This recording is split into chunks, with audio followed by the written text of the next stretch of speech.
Hi friends, welcome to our channel. So ఈరోజు topic ఏంటంటే software testing environment అంటే ఏంటి, సో ఏ విధంగా యూస్ చేస్తారు, అలాగే దాని యొక్క ప్రిన్సిపల్స్ ఏ విధంగా ఉంటాయో చూద్దాము. అలాగే దీంతో పాటు మనకు సాఫ్ట్వేర్ సర్వర్స్ ఏమున్నాయి, సో సర్వర్స్ ఏ విధంగా మెయింటైన్ చేస్తారు, సో ఏ డిపార్ట్మెంట్ ఏ సర్వర్ని యూస్ చేస్తారు, సో దాని యొక్క యూజ్ ఏంటి తెలుసుకుందాము. సో జనరల్గా మనకి ప్రొడక్షన్ సర్వర్ అని, స్టేజింగ్ సర్వర్ అని, క్యూఏ సర్వర్ అని ఇలాంటి సర్వర్స్ నేమ్స్ వినుంటారు. సో దాని గురించి బ్రీఫ్గా మనం తెలుసుకుందాం ఈ వీడియోలో. So let's start. ఫస్ట్ మనం what is the test environment, so దీని గురించి చూద్దాము.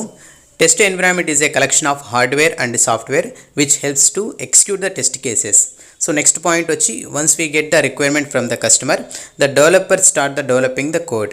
Next point, when the coding phase is completed, the application should be installed in the test server and that application can be accessible with the help of the URL. So ఇది జనరల్గా మనకి testing environment అంటే ఏంటి, so దీని గురించి definition. So ఇప్పుడు మనం real టైంలో ఏ విధంగా ఉంటుంది, సో దీనికి సంబంధించిన ఎగ్జాంపుల్ చూద్దాము. సో ఇంతవరకు మనం డెఫినేషన్ చూసాం కదా, సో ఇప్పుడు మీకు అర్థమయ్యే విధంగా చెప్తాను. సో జనరల్గా మనకి రిక్వైర్మెంట్ ఎక్కడి నుంచి వస్తుంది, కస్టమర్ నుంచి అయినా రావచ్చు లేదా క్లయింట్ నుంచి రావచ్చు. సో వాళ్ళు ఏమంటారు, రిక్వైర్మెంట్ ఇచ్చి నాకు ఈ విధంగా సాఫ్ట్వేర్ కావాలి, లేదా ప్రొడక్ట్ కావాలి, లేదంటే ఒక అప్లికేషన్ కావాలి, సో నాకు డెవలప్ చేసి ఇవ్వండి అని చెప్పేసి రిక్వైర్మెంట్ అయితే రావడం జరుగుతుంది. సో ఆ రిక్వైర్మెంట్ బేస్ చేసుకుని డెవలప్మెంట్ టీమ్ ఏం చేస్తారు, డిజైన్ లెవెల్లో డాక్యుమెంట్ ప్రిపేర్ చేసి, so based on the requirement వాళ్ళు కోడ్ రాసి డెవలప్ చేయడం అయితే జరుగుతుంది.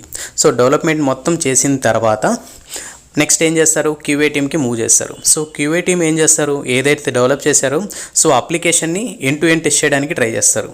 సో ఇది ప్రాసెస్ జనరల్గా జరిగేది. So end to end test చేస్తారు కదా, ఇదంతా ఎక్కడ టెస్ట్ చేస్తారు, సో దీనికి స్పెసిఫిక్గా ఒక సర్వర్ అయితే ఉంటుంది. దాన్ని టెస్ట్ సర్వర్ అనొచ్చు లేదా క్యూఏ సర్వర్ అనొచ్చు, సో క్యూఏ ఎన్విరాన్మెంట్ సెటప్ అనొచ్చు. సో ఈ విధంగా డిఫరెంట్ నేమ్స్తో మనం పిలుస్తాము.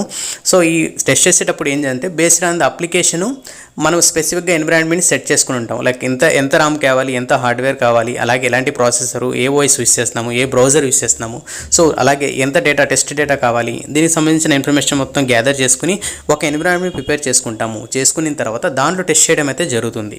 సో ఈ విధంగా మనకు టెస్ట్ ఎన్విరాన్మెంట్ ప్రిపేర్ చేసుకుని టెస్టింగ్ అనేది స్టార్ట్ చేస్తారు. సో ఇది ఫ్రెండ్స్ జనరల్గా ది డెఫినేషన్కి అలాగే దీనికి సంబంధించిన ఇన్ఫర్మేషను. అలాగే నెక్స్ట్ మనకి సాఫ్ట్వేర్ సర్వర్స్ అన్నాను కదా, సో ఆ సర్వర్స్ ఏంటి, ఎందుకు యూస్ చేస్తారు, ఎవరు యూస్ చేస్తారు, సో దాని గురించి కూడా తెలుసుకుందాము. జనరల్గా మనకి సాఫ్ట్వేర్ కంపెనీస్లో డిఫరెంట్ టైప్స్ ఆఫ్ డిపార్ట్మెంట్స్ ఉంటాయి. సో అందుకని డిఫరెంట్ టైప్స్ ఆఫ్ సర్వర్స్ని ఒక్కొక్కరికి ఒక్కొక్క సర్వర్ని డెడికేట్ చేస్తుంటారు ఒక్కొక్క టీమ్కి. సో ఆ లిస్ట్ ఏంటో చూద్దాము. సో జనరల్గా మనకి ప్రొడక్షన్ సర్వరు, అలాగే డెవలప్మెంట్ సర్వరు, అలాగే QA main server, next staging server. So ఈ టైప్స్ ఆఫ్ సర్వర్స్ ఉంటాయి. సో ఇవి బేసిక్ తెలుసుకోవాలి, ఎందుకంటే లైక్ ప్రతి ఒక్కరికి ఒక్కొక్క సర్వర్ ఉంటుంది కదా, ఏ సర్వర్ మీద ఎవరు యూస్ చేసుకుంటారు, ఎవరు వర్క్ చేస్తారు, సో దాని యొక్క రెస్పాన్సిబిలిటీస్ ఏంటి, అవి కూడా మనం తెలుసుకోవడం చాలా మంచిది. సో అందుకని ఈ వీడియో అయితే చేయడం అయితే జరిగింది. సో జనరల్గా మనకి ప్రొడక్షన్ సర్వర్ అనేది మీకు ఐడియా ఉంటుంది. సో ప్రొడక్షన్ సర్వర్ ఎవరి దగ్గర ఉంటుంది, ఎవరు మెయింటైన్ చేస్తారంటే క్లయింట్ లేదా కస్టమర్. సో వాళ్ళ దగ్గర ప్రొడక్షన్ సర్వర్ అయితే ఉంటుంది. అంతేకాకుండా ప్రొడక్షన్ సర్వర్ యొక్క కాన్ఫిగరేషన్ కూడా హై లెవెల్లో ఉంటుంది, సాఫ్ట్వేర్ కానీ హార్డ్వేర్ కానీ. అంతేకాకుండా దీన్ని హై సెక్యూరిటీతో మెయింటైన్ చేస్తూ ఉంటారు, ఎందుకంటే అనాథరైజ్డ్ పర్సన్స్ దాన్ని యాక్సెస్ చేయడానికి కుదరదు. ఎందుకంటే ఈ అప్లికేషన్ ప్రొడక్షన్ యొక్క అప్లికేషన్ బేస్ చేసుకొని కస్టమర్స్, క్లయింట్స్ మొత్తం వర్క్ చేయడం అయితే జరుగుతుంది. సో ఈ విధంగా ప్రొడక్షన్ని హై సెక్యూరిటీతో మెయింటైన్ చేస్తూ ఉంటారు. సో ఈ ప్రాసెస్ని మనము ప్రొడక్షన్ సర్వర్ అంటారు. సో జనరల్గా మీరు తెలుసుంటుంది, ఒక సాఫ్ట్వేర్ మొత్తం టెస్టింగ్ కానీ డెవలప్మెంట్ మొత్తం అయిపోయిన తర్వాత రిలీజ్ చేస్తారు. రిలీజ్ చేయడం అంటే ఏంటి, డిప్లాయ్మెంట్ చేయడము. సో డిప్లాయ్ చేయడము లేదా అప్గ్రేడ్ చేయడము ఇవన్నీ ఎక్కడ చేస్తారంటే ప్రొడక్షన్ సర్వర్లో చేస్తారు. సో ప్రొడక్షన్ అంటే ఎక్కడ ఉంటుంది, సో కస్టమర్ దగ్గర, క్లయింట్ దగ్గర ఉంటుంది. సో ఈ విధంగా మనం ఏదైతే సాఫ్ట్వేర్ని డెవలప్ చేసి ఉంటామో ఆ సాఫ్ట్వేర్ని ఫైనల్గా వాళ్ళ సిస్టంలో అంటే వాళ్ళ లైక్ ల్యాబ్లో కానీ వాళ్ళ దాంట్లో ఇన్స్టాల్ చేయడం అయితే జరుగుతుంది. అప్గ్రేడ్ చేయడమా లేకపోతే ఫ్రెష్ ఇన్స్టాల్ చేయడమా, సో ఇలాంటి ప్రాసెస్ అంతా ఎక్కడ జరుగుతుందంటే ప్రొడక్షన్ సర్వర్లో జరుగుతుంది. సో ఈ ప్రాసెస్ని మనం ప్రొడక్షన్ సర్వర్గా చెప్పుకోవచ్చు. So next development server. So development server అంటే మీకు ఐడియా ఉంటుంది. సో డెవలప్మెంట్ సర్వర్ ఎవరు మెయింటైన్ చేస్తారంటే డెవలప్మెంట్ టీమ్ దగ్గర ఉంటుంది. సో ఈ సర్వర్లో ఏం చేస్తారంటే బేస్డ్ ఆన్ ద రిక్వైర్మెంట్ సాఫ్ట్వేర్ని డెవలప్ చేయడం, అంటే కోడ్ రాయడం కానీ, ఏమైనా ఇష్యూస్ వస్తే ఫిక్స్ చేయడం కానీ, డీబగ్గింగ్ చేయడం కానీ, దీంతో పాటు ప్రీవియస్ ప్రాజెక్ట్స్ యొక్క కోడ్ని కూడా దీనిలో మెయింటైన్ చేస్తుంటారు. ఫర్ ఎగ్జాంపుల్ వాటికి సంబంధించిన ఏమైనా కస్టమర్ ఇష్యూస్ వచ్చాయనుకోండి, అవి కూడా ఫిక్స్ చేయాలి కదా, సో ఆ కోడ్ని కూడా మెయింటైన్ చేస్తుంటారు. అంతేకాకుండా ఈ డెవలప్మెంట్ సర్వర్కి ఓన్లీ యాక్సెస్ ఎవరికి ఉంటుందంటే ఆ డెవలప్మెంట్ టీం మాత్రమే ఉంటుంది. సో వేరే టీమ్స్కి క్యూఏ టీం కానీ వేరే టీమ్స్ ఎవరు దాన్ని యాక్సెస్ చేయలేరు. సో పర్మిషన్ ఉండదు కోడ్కి యాక్సెస్ చేయడానికి. సో ఈ విధంగా హై సెక్యూరిటీతో ఈ సర్వర్ని కూడా డెవలప్మెంట్ సర్వర్ని కూడా మెయింటైన్ చేస్తూ ఉంటారు. సో దీనికి ఎవరంటే లైక్ లీడ్ లేదా మేనేజర్కి ఎక్కువ యాక్సెస్ అయితే ఉంటుంది, ఎక్కువ పర్మిషన్స్ ఉంటాయి, లేకంటే రిమూవ్ చేయడం డిలీట్ చేయడం.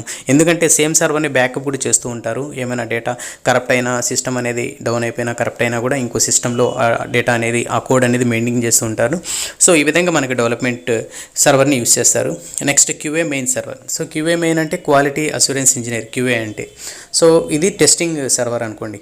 ఇప్పుడు మన అప్లికేషన్ డెవలప్ చేశారు కదా, సో మనం టెస్ట్ చేయాలంటే మనకు సెటప్ సర్వర్స్ కావాలి కదా. సో ఈ సర్వర్ వచ్చి మన టెస్టింగ్ సర్వర్. సో ఇందులో మనం ఏం చేస్తామంటే అప్లికేషన్ టెస్ట్ చేయడం కానీ, సో మన టెస్ట్ డేటాని మన డాక్యుమెంట్స్ని అలాగే మన టెస్ట్ కేసెస్ని కూడా ఒక దగ్గర స్టోర్ చేసుకోవడం కానీ, అలాగే అప్లికేషన్ని ఎండ్ టు ఎండ్ టెస్ట్ చేయడం కానీ. ఫర్ ఎగ్జాంపుల్ ఏమైనా ఇష్యూస్ మనం ఫేస్ చేసాం అనుకోండి, సో ఆ సిస్టమ్ డీటెయిల్స్ డెవలపర్కి ఇస్తాం. జస్ట్ డెవలపర్ దాని ఐపీ అడ్రస్ యాక్సెస్ చేసుకొని మన సిస్టమ్ని యాక్సెస్ చేసుకొని దాంట్లో ఉన్న ఇష్యూస్ తను కూడా అబ్జర్వ్ చేయడం, దాన్ని ఫిక్స్ చేయడం, ఇలాంటి ప్రాసెస్ కూడా జరుగుతుంది. సో ఇది ఇంటర్నల్గా డెవలప్మెంట్ కూడా మనం షేర్ చేస్తాము, అలాగే మన ఇంటర్నల్ టీం కూడా మనము ఈ సర్వర్ని యూస్ చేసుకుంటాము. సో ఈ విధంగా మనం ఏదైతే క్యూఏ పర్ఫామ్ చేస్తారో టెస్టింగ్ సంబంధించిన ఇన్ఫర్మేషన్ మొత్తం ఈ సర్వర్లో అయితే చేయడం అయితే జరుగుతుంది. Next staging server. So staging server అనేది టెస్ట్ సర్వర్ అనుకోవచ్చు, లేదంటే మినీ ప్రొడక్షన్ సర్వర్ కూడా అనుకోవచ్చు. ఎందుకంటే మన సాఫ్ట్వేర్ మొత్తం డెవలప్ చేసిన తర్వాత డైరెక్ట్గా ప్రొడక్షన్ సర్వర్లో ఏమో ఫర్ ఎగ్జాంపుల్ మనకి ఏమైనా ఇష్యూ వచ్చిందనుకోండి, సో ప్రొడక్ట్ అంటే క్లయింట్ సర్వర్ కదా, దానివల్ల వేరే డేటా మొత్తం లాస్ అవ్వడము, ఏమైనా వేరే అదర్ ఇష్యూస్ రావడము, సో మొత్తం డిస్టర్బెన్స్ అయితే జరుగుతుంది కదా. సో అందుకని టెస్ట్ సర్వర్ అంటే సేమ్ ప్రొడక్షన్ సర్వర్ ఏ విధంగా ఉందో అలాంటి కాన్ఫిగరేషన్తో ఓఎస్తో అలాగే హార్డ్వేర్తో సాఫ్ట్వేర్తో మనము ఇంకో సర్వర్ అయితే టెస్ట్ సర్వర్గా పెట్టుకుంటాము. ఫస్ట్ దీంట్లో డిప్లాయ్ చేస్తాము. సో దీంట్లో ఎలాంటి ఇష్యూస్ ఏం లేవు అనుకుంటే కస్టమర్తో మనం ఇన్ఫార్మ్ చేసి, సో ఇలాంటి ఇష్యూస్ అయితే ఏం లేవు, మా టెస్ట్ సర్వర్ మంచిగా అప్ అయితే రన్ అవుతుంది, యాక్సెస్ చేసుకోగలుగుతున్న అప్లికేషను అని చెప్పేసి కన్ఫర్మ్ చేసిన తర్వాత ప్రొడక్షన్లోకి డిప్లాయ్మెంట్ చేయడం అయితే జరుగుతుంది. ఎందుకంటే ఇలా టెస్టింగ్ సర్వర్లో స్టేజింగ్ సర్వర్లో మనం చేయకుండా డైరెక్ట్గా చేస్తే ఇష్యూస్ ఏం రాకపోతే ఓకే, ఏమైనా ఇష్యూస్ వచ్చాయనుకోండి మొత్తం డిస్టర్బెన్స్ అవుతుంది కదా, మొత్తం లైక్ యూజర్స్ కానీ క్లయింట్ కానీ చాలా ఇష్యూస్ ఫేస్ చేయాల్సి వస్తుంది మళ్ళీ. సో అందుకని ముందుగానే టెస్టింగ్ అంటే స్టేజింగ్ సర్వర్లో మనము డిప్లాయ్ చేసిన తర్వాత కన్ఫర్మ్ చేసిన తర్వాత బేస్డ్ ఆన్ ద రిజల్ట్స్ ఇంకేమైనా చిన్న ఇష్యూస్ ఉంటే అవి ఫిక్స్ చేసిన తర్వాత మళ్ళీ రీడిప్లాయ్ చేస్తారు స్టేజింగ్ సర్వర్లో. సో మొత్తం కన్ఫర్మ్ అయిపోయిన తర్వాత మళ్ళీ ప్రొడక్షన్ సర్వర్లో అయితే డిప్లాయ్మెంట్ అయితే చేస్తారు. సో ఈ విధంగా మనము డిఫరెంట్ టైప్స్ ఆఫ్ సర్వర్స్ని యూస్ చేయడం అయితే జరుగుతుంది. సో జనరల్గా దీని గురించి బేసిక్ ఐడియా ఉంటే చాలు. సో ఎందుకంటే మనం ఎవరైనా ఇంటర్వ్యూలో కూడా అడుగుంటారు, సో లైక్ ప్రొడక్షన్ సర్వర్ అంటే ఏంటి, స్టేజింగ్ సర్వర్ అంటే ఏంటి, సో డెవలప్మెంట్ సర్వర్ అంటే ఏంటి, ఏం చేస్తారు వాళ్ళకి రెస్పాన్సిబిలిటీస్ అడిగినా కూడా మనం చెప్పుకోవచ్చు. సో ఈ విధంగా మనం ఈ టీమ్స్ అయితే యూస్ చేస్తారు, దీనికోసం యూస్ చేస్తారని చెప్పేసి. సో ఇది ఫ్రెండ్స్ ఈరోజు వీడియో. సో నెక్స్ట్ టాపిక్లో మళ్ళీ కలుద్దాం. సో దీనికి సంబంధించి ఇంకేమైనా డౌట్స్ ఉంటే కామెంట్స్ రూపంలో చెప్పండి, నేను కంపల్సరీగా రిప్లై అయితే ఇస్తాను. అలాగే ఈ వీడియోస్ని మీ ఫ్రెండ్స్ కూడా సజెస్ట్ చేయండి, షేర్ చేయండి. సో మీ సపోర్ట్ ఎప్పుడు ఉండాలని కోరుకుంటున్నాను. Thank you. సో నెక్స్ట్ వీడియోలో మళ్ళీ కలుద్దాం. బాయ్.